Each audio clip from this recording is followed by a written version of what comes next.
If you feel in meditation that you can't shut your mind off, that you can't sit still, that you're trying to connect to something higher than you, but you can't, you just don't feel anything, or you don't know if you're doing it right, then these 5 things are going to help you. I've been meditating for years, but over the last 8 months, I've implemented 5 things that have completely changed meditation from being just another good, healthy thing to do into one of the most powerful and aligned practices that I can do in my daily life. There's no way I can continue to preach about the power of meditation and how amazing meditation is if I don't share these 5 things with you. So let's get into the first thing. So the first thing that you need to do is clarify an intention before you select a meditation. So if you don't really know what you're trying to achieve with meditation, then you're not going to know which type of meditation to choose. So you might just be sitting down and selecting play on a meditation, but if you don't clarify what you're trying to achieve with your meditation first,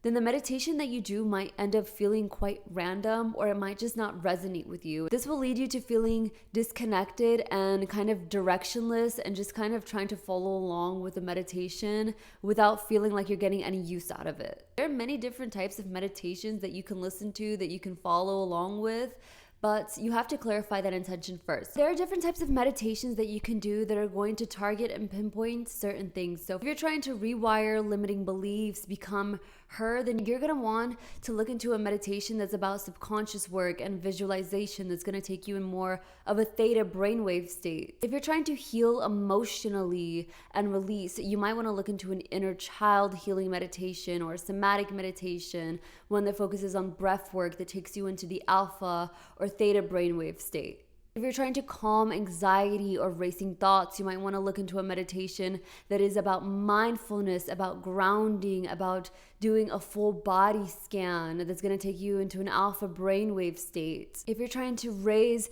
your frequency and connect to your higher self, you might want to choose a meditation that's based in heart coherence and that's going to take you into a really deep theta brainwave state. Clarifying that intention is going to help you choose which meditation you end up doing and the end results that you can expect to achieve from the meditation. Before, I was just focusing on time. Like, I have time for a 15-minute one, a 10-minute one, and then we'll just pick one randomly. But using this intention allows me to pick the correct meditation for what I'm trying to achieve. The next thing that was so beneficial in making my meditation something that I can incorporate into my daily practice was specifying a specific location. This is because of the Pavlovian Effect, where, you know, when your eyes make contact with the toilet when you really have to pee, and that makes you want to quickly unbuckle your pants and pee even more, and it almost feels like you can't even wait because your body and mind made the connection to what it saw and immediately started to perform for you without you having to do anything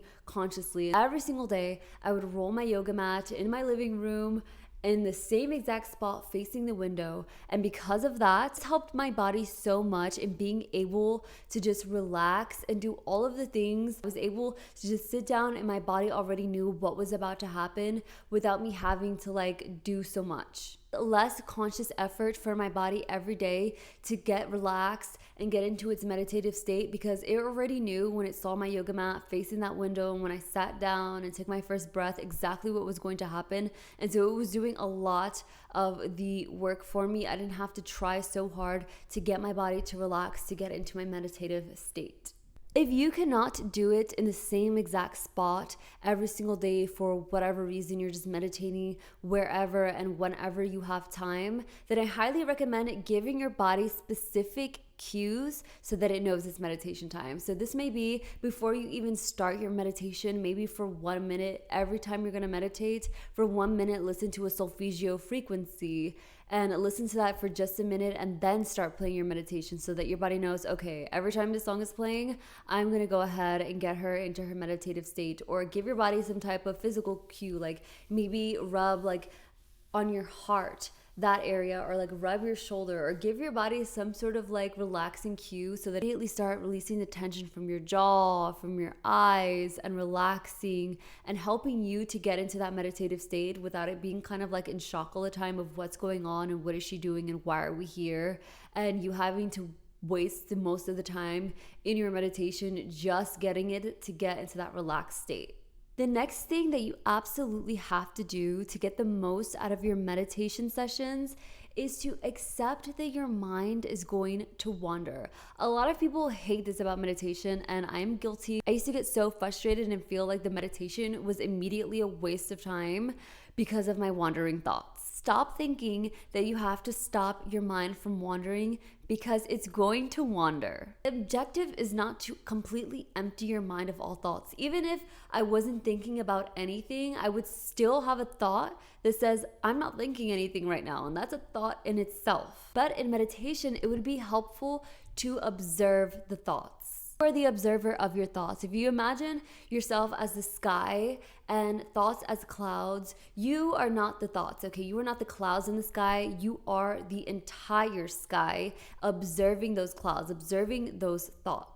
You go into meditation with the expectation that you should be thinking nothing. You are going to feel like you failed the moment you closed your eyes, and that's going to render the entire meditation as useless because you're going to think you failed before it's even started.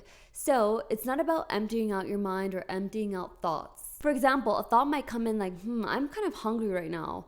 And then a different part of you, a higher part of your mind would be like, why am I thinking about that right now? That's not what I'm trying to focus on in this meditation. That part of you is the observer part of your mind. The part of you that keeps grabbing that thought and bringing it back to the present moment is the part of you that is the observer. You can start to get selective because that observer part of you is now controlling the thoughts that you're thinking. And so you will continue to wander, but you will also continue to bring it back. And that is what meditation is. You're being conscious in your own mind and in your own body. You're not just kind of just like existing. And that is why it's such an amazing practice. You can literally practice being more and more conscious of the thoughts you're thinking so that you can go and decide to think about something else that will embody a different emotion, that will embody a different outcome in your life. Now, because the mind loves to wander, the next thing that you have to do is create an anchor.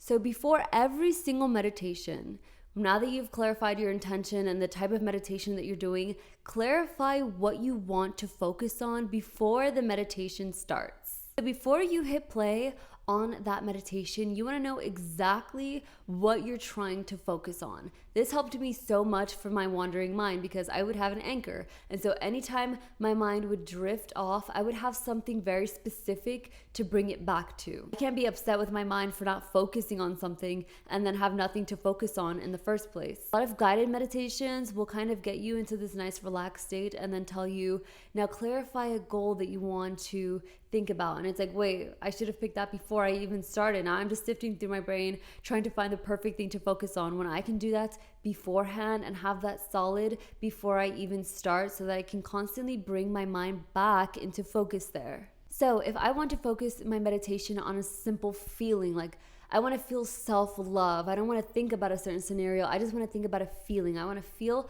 a feeling, then be able to navigate my mind through that during the entire meditation. So I will just think of scenarios of me looking in the mirror and feeling self-love when I see myself in the mirror. Or I will visualize myself opening up my phone and seeing the front camera and just smiling at myself and loving myself, or touching like my body and my skin and just feeling so happy with it. And choosing an intention before the meditation starts is such a good way to have a kind of direction in your meditation so that you're not just kind of sitting around wondering about anything and then kind of just letting your thoughts navigate your mind. It kind of puts you in control of where you want to drive your mind and your focus. One of the hardest parts for meditation that you might be experiencing is the urge to get up. The urge to get up, the urge to move, the urge to grab your phone, the urge to open your eyes and just abandon the meditation is one of the hardest parts, in my opinion, about meditation. Here is how I fix that. So during my meditation, I would ask myself, why? Like I would get the urge to grab my phone, to open my eyes, even to itch. And I would just say, why? It is absolutely normal and it is absolutely natural for your body to be confused on why it's just sitting down and doing nothing if that's not something that you do normally. Even when we're doing nothing, we're usually on our phone, watching something or seeing our surroundings. However, when we're meditating, we are not doing anything. We're just sitting down, breathing, and in our own mind. And the body and the mind both find this to be unusual, uncomfortable, and unfamiliar. And when it is in those three things, it does not feel safe. And so it wants you to open your eyes and look around and grab your phone because it wants to be reaffirmed of who you are and of your surroundings, because it does not feel safe being in this state because it's not known to it and it's unknown. And so you're going to have to practice constantly reaffirming your mind that it is okay, and keep asking yourself, why? Why do I want to open my eyes? I know exactly where I am. I'm in my room, or you're in your car, your office, wherever you are. And what is going to happen when I open my eyes? I know exactly what's in front of me. I don't need to open my eyes. Why do I want to get up? What's waiting for me when I get up? Absolutely nothing. I already know what I have to do today. I already know what my surrounding area looks like. I already know that I have emails, notifications. I know of every app that's on this phone. So why do I want so badly to get up and break out of this meditation? There's no need. I can sit here for the next 5 minutes and do it, and I will. You kind of have to talk to your body like if it's like a child. Like, no, you're gonna sit here and we're gonna do this meditation. It's going to feel slightly like a battle. It's going to feel like you're kind of arguing with yourself, with what your impulsive body wants to do. It wants to get up, open your eyes, check things, move around. In the beginning, it's going to be so annoying, and you're not gonna feel like you're having the most effective and best meditation because of it. And it's gonna make you not wanna come back to it if every time you just have this urgency to like get up and leave. But that feeling is going to lessen more and more and more the more you try. You can start with 5 minutes, then 10 minutes, then 20 minutes, and it's going to lessen, I promise you, because it is a practice. I would have to become the hyper observer in this moment and really analyze, does my body really need to get up for something, or is it just uncomfortable and unusual and I'm having to get it to practice just stillness and sitting still so that I can actually get into my mind and enjoy the rest of the thing. You have to kind of ask yourself, who is going to have their way today, me or my body? Accept your imperfectness in meditation. You're going to have the urge to get up, to look around. It doesn't mean you're a failure. That just means you are practicing meditating. And so the more you practice, you set your intentions before, you pick the correct meditation for what you're trying to achieve in meditation, create your anchor, because you know that your mind is going to wander off and do its own thing. And after you create your anchor, you just practice the stillness and being still in the meditation and knowing that your body is going to want to fight you, get up and make you open your eyes and make you reaffirm who you are because it's unknown and uncomfortable. You will start to actually get the benefits of meditation, and it will not feel like this impossible, lengthy chore that you have to do because you heard it's good, but it will feel like such an amazing practice. Actually, I'm looking forward to making some meditations of my own because I have a very specific way that I like my meditations to be structured. And so look forward to that. That is all for my 5 tips that absolutely transformed meditation for me and have turned it into an amazing practice that I actually look forward to do, that I actually feel like I get results from. Feel free to comment down below what you feel like your biggest struggles with meditation are, or if you feel like you've ever even had a very good and effective meditation session. If so, what kind was it? Was it mindfulness, subconscious reprogramming? Meditated my way into aligning with my higher self. And if you're interested in more videos like this, go ahead and subscribe. And that's all I have for today's video. Thank you so much for watching. Bye.